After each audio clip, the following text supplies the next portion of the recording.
નમસ્તે બાળકો, શ્રીમતી શાંતાબેન હરિભાઈ ગજેરા, પ્રાથમિક શાળા વિદ્યાસભા સંકુલ અમરેલીમાં આપ સૌનું હાર્દિક સ્વાગત છે।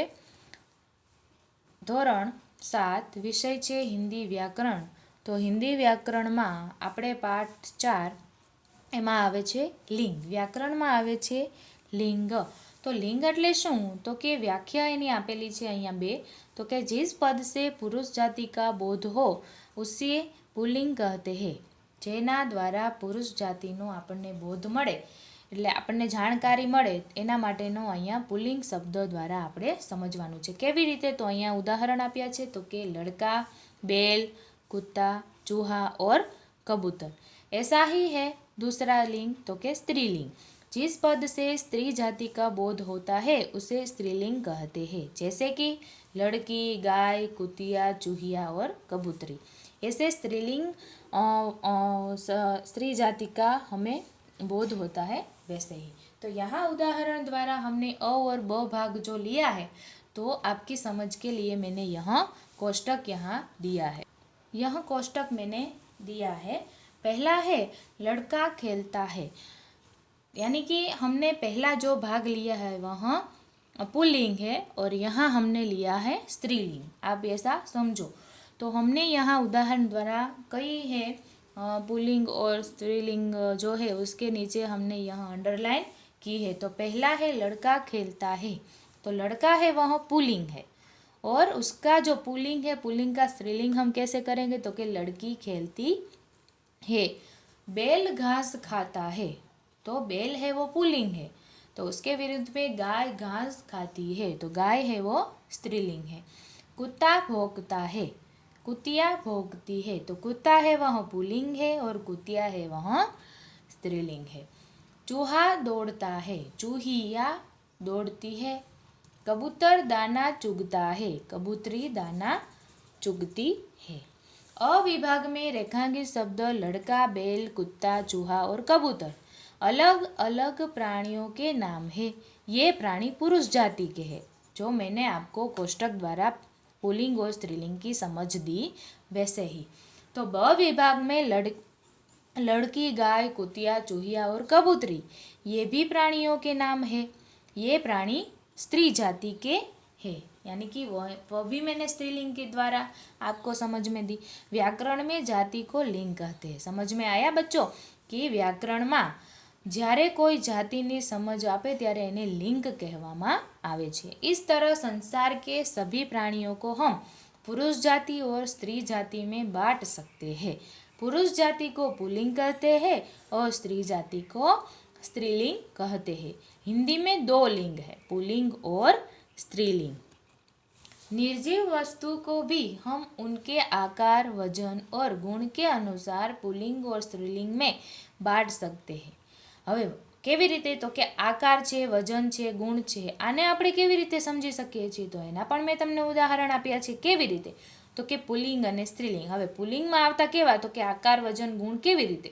તો કે આકાશ, પર્વત, પેડ, मैदान, पत्थर, दरवाजा, बादल, मकान, कुआं, सागर, शहर, गांव, फूल, घड़ा, रास्ता, कागज, अखबार और कारखाना आदि जैसे हम पुल्लिंग शब्द द्वारा समझ दे सकते हैं। स्त्रीलिंग में कैसे? तो कि पुस्तक, गाड़ी, घड़ी, झील, नदी, डाल, दावत, कलम, दीवार, धरती, सड़क, कली, मटकी, सुई, खिड़की, पति, ऐसे हम स्त्रीलिंग शब्द कह सकते हैं अथवा तो आप ढूंढ सकते हैं। पुल्लिंग शब्दों को स्त्रीलिंग शब्दों में बदलने के कुछ नियम કે હવે પુલ્લિંગ શબ્દો છે તો એને આપણે સ્ત્રીલિંગ શબ્દોમાં બદલવા હોય તો કેવી રીતે બદલી શકાય? તો એના પણ નિયમો છે। કેવી રીતે? તો એમાં પહેલું છે कुछ आकारांत पुल्लिंग शब्दों को ईकारांत बना दिया जाता है कि आ उच्चार साथे जे शब्दों बनता हो એને ઈ સાથે ફેરવવાના। કેવી રીતે? તો ઉદાહરણ છે ઘોડા, તો આવ્યો આકારાંત છેલ્લે ઉચ્ચારણમાં, તો પછી આપણે સ્ત્રીલિંગ કરવું હોય તો ઘોડી, તો ઈકારાંત શબ્દ આવે છે છેલ્લે ઈમાં, તો ઘોડી, તો ઈનો ઉચ્ચાર સાથે આપણે જે સ્ત્રીલિંગ શબ્દ બનાવીએ છીએ તે। ગધા, તો એ પુલ્લિંગ શબ્દ આવ્યો આકારાંત, તો સ્ત્રી શબ્દ यानी कि स्त्रीलिंग कैसे करते हैं, तो के ईकारांत शब्द द्वारा, यानी कि लड़का और लड़की। कुछ अकारांत पुल्लिंग शब्दों को आकारांत में बदल दिया जाता है। कैसे, तो कि शिष्य, तो अ शब्द का आकारांत यानी कि उच्चार आया, तो आ शब्द कैसे कारांत में बदलता है यानी कि स्त्रीलिंग में, तो शिष्या, तो या मा आनो उच्चार आता है आकारांत। बाल, तो बाला, अ और आ का उच्चारण यानी कारांत बता सकते हैं। सूत, तो सूता। तीसरा है कुछ पशु पक्षी के अकारांत पुल्लिंग नामों के अंत में नी प्रत्यय जोड़ दिया जाता है। कैसे, तो कि शेर, तो शेरनी, तो पुल्लिंग और स्त्रीलिंग शब्द में कैसे, तो अकारांत में नी का उच्चार नी प्रत्यय जोड़ दिया जाता है। तो शेर, तो शेर के साथ हमें क्या जोड़ना पड़ेगा, तो कि नी। तो ऐसे ही ऊंट, तो ऊंट नी, वैसे ही मोर, तो मोर नी, ऐसे नी का प्रत्यय जोड़ देने से हमें यह शब्द अकारांत के द्वारा पुल्लिंग और स्त्रीलिंग का जो नियम है वह हमें समझ में आएगा। कुछ अकारांत पुल्लिंग शब्दों के अंत में आनी प्रत्यय लगाना जाता है। ये कैसे, तो कि जेठ, तो जेठा आनी, तो आनी छेल्ले उच्चाરમાં શું આવે છે, તો કે જેઠા, ઠા કરીએ છીએ એટલે આ ઉચ્ચારણ નીકળે છે, તો આ છેલ્લો શબ્દ લગાવવાનો છે આપણે ની, તો આ ની। શેઠ, તો શેઠાની, તો આ નો જ્યારે ઉચ્ચાર થાય છે તો એની સાથે ની પ્રત્યય લગાવીને અને સ્ત્રીલિંગ આપણે બનાવી શકીએ છીએ। નોકર, तो नौकरानी, ऐसे हम उच्चार द्वारा यह नियम हम आपको समझ में आएगा।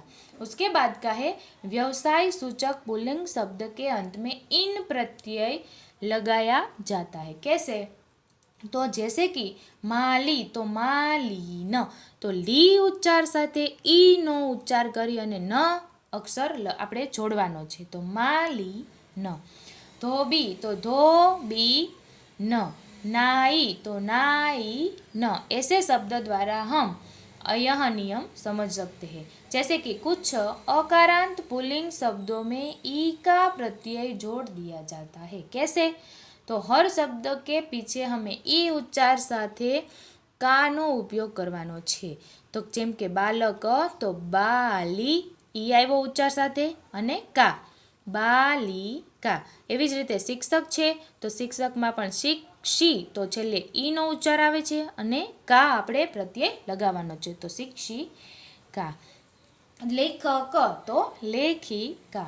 હવે છે प्रायः सम्मान सूचक पुल्लिंग शब्दों के अंत में आइन प्रत्यय लगाया जाता है। कैसे, तो के पंडित, तो के पंडिताइन, ताना उच्चारण में छेल्ले आ आवे छे, तो तमने तमारी रीते ज तमे समझी जशो कि आइन शब्द आपणे केवी रीते आइन प्रत्यय केम लगावવાનો छे, तो के पंडिताइन उच्चार साथे आ आव्यो तो ईन, तो ईन पण आपणे लगावी देवानुं छे। ठाकुर, तो ठकुराईन। चौधरी, तो चौधराईन। ऐसे शब्द हमें इकारांत आकारांत के द्वारा हम आप बना सकते हैं। आठवां है कुछ पुल्लिंग शब्दों के स्त्रीलिंग रूप अनियमित है। कैसे, तो कि पिता, तो माता, उसका हमें अनियमित है, वह उसका आकारांत इकारांत और प्रत्यय ऐसा कुछ नहीं है। जैसे कि बैल, तो गाय, आदमी, तो औरत, ऐसे शब्द हम कह सकते हैं। कुछ महत्वपूर्ण पुल्लिंग शब्द है जैसे मैंने आपके अभ्यास द्वारा यहाँ रखे हैं, और कुछ महत्वपूर्ण स्त्रीलिंग भी है।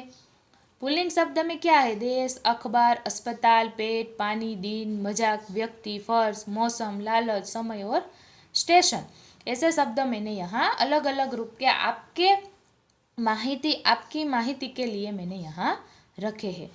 और कुछ महत्वपूर्ण स्त्रीलिंग के लिए भी रखे हैं, आँख, नाक, जीभ, नज़र, राह, ऐसा हम अलग अलग शब्द है मैंने आपके अभ्यास के लिए यहाँ रखा है।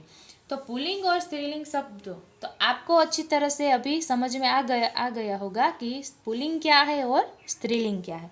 तो यह कोष्टक मैंने आपके अभ्यास के लिए रखा है, जैसे कि लड़का, तो लड़की, बच्चा, तो बच्ची, भतीजा तो भतीजी। तो ऐसे कई शब्द है कि मैंने आपके अभ्यास के द्वारा कोष्टक यहाँ रखे हैं। पुल्लिंग तो स्त्रीलिंग, यानी कि जेठ तो जेठानी, सेठ तो सेठानी।